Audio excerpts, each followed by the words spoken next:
Hello everyone, welcome to Analog IAS Current Affair Analysis for 12th February 2021. In this video, we'll be discussing about a major issue of that of agricultural credit. Whenever we talk about agriculture, we just view it from the lens of whatever we see in current affairs. Mainly, we are looking at agriculture through the lens of farm bills, but we have to understand the larger perspective of this issue, and therefore we'll be discussing about how agricultural credit is a very important issue for our exam. So this article titled India needs a Bharatiya Kisan Bank or agricultural bank is at the center of this discussion. Now let me get into the basics of this article. What is a good business model?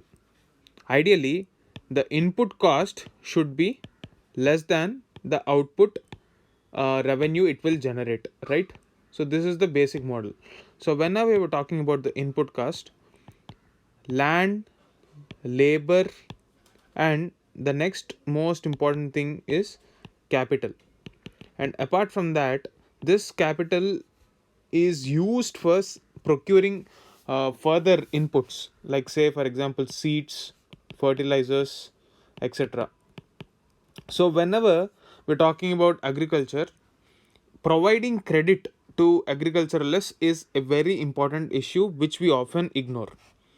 Given the fact that we don't have proper records, we don't have proper assessment of the number of farmers in our country, agricultural credit issue has always been a political contention, given the fact that more than 40 to 50% of the population resides in rural areas and most of them are farmers. So farmers are a big vote bank in our country. Therefore, most of the credit happens in a very haphazard manner.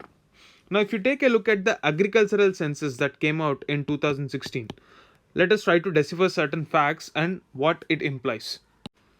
According to this agricultural census, 86% of the farmers in our country are either small farmers or marginal farmers. That is, they have a maximum of 2 hectares or less than 1 hectare of land. So, given the fact that 86% of the land holdings are small and marginal, and more than 47% of the farmers don't have their own land, they lease land from bigger farmers. So how do they get credit? Naturally, when they approach an institutional financial intermediary like a bank or any finance corporation, what happens is they have to provide certain proof that they are actually farming. Now they don't have a land on their name, neither do we have a proper leasing policy. It is all done in a very informal way. Therefore, they approach money lenders who lend at very high interest rates like 18 to 36%. Now, recently, RBI has released certain data that whatever agricultural loans that normal banks are giving, they are being diverted to other non agricultural purposes.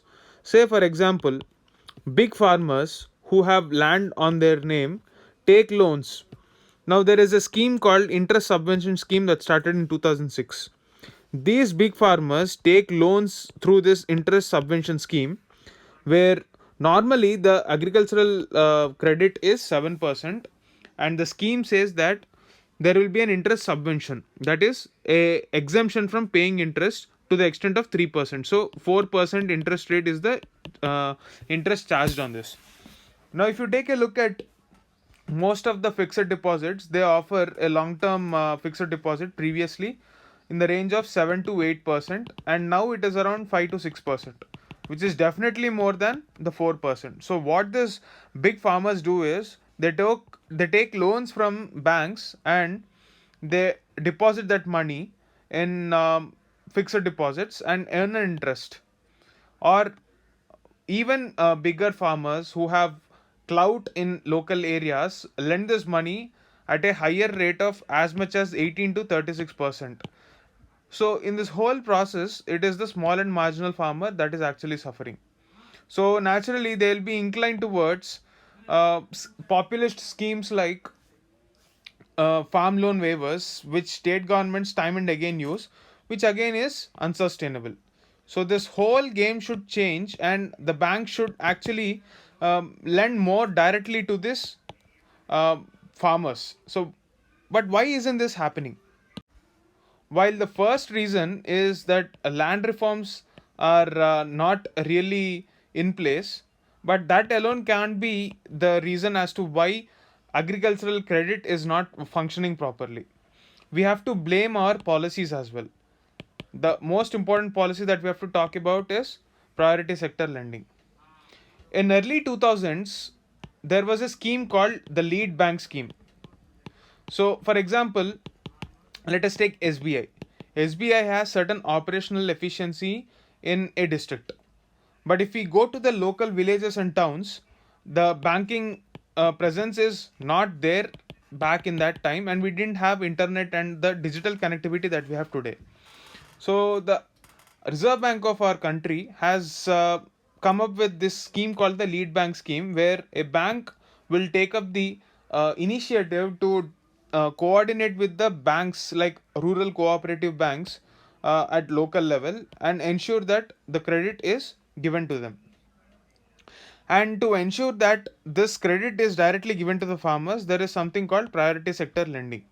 So, nearly 40% of the credit should be given to those sectors which are identified by RBI from time to time as priority sectors. And in that, small and marginal farmers are given certain importance.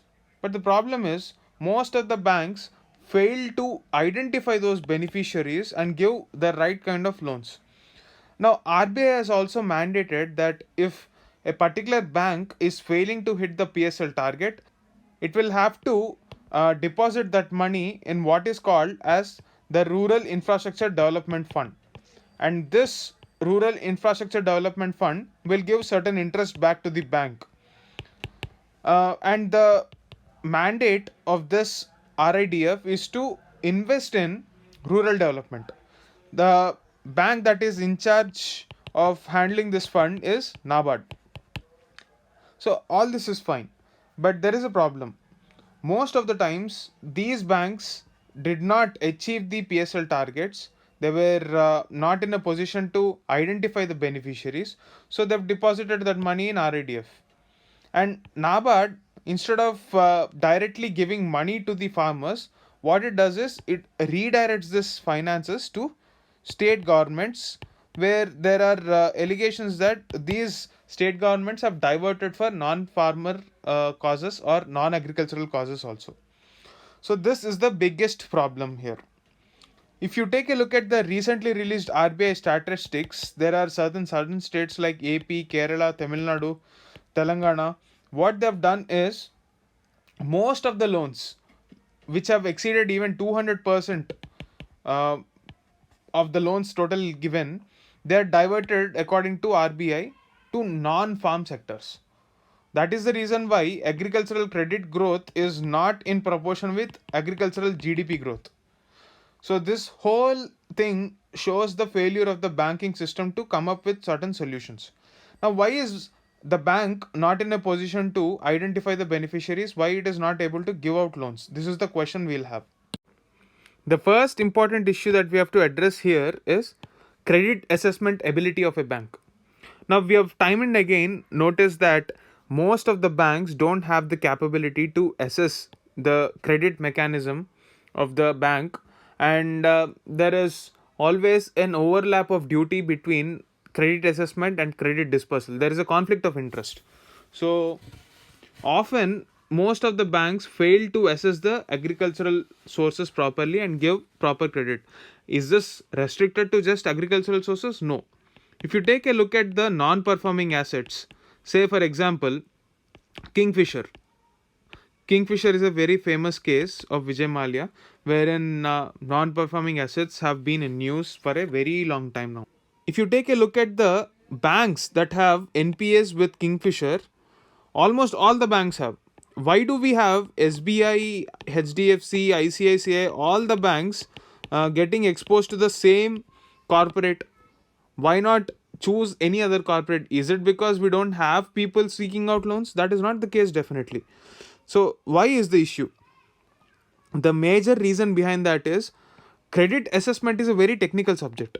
It requires certain parameters and clear understanding as to what works and what will not work. Because banks don't have the prerequisite technical expertise to come up with this assessment analysis, most of the services are outsourced to consultancies.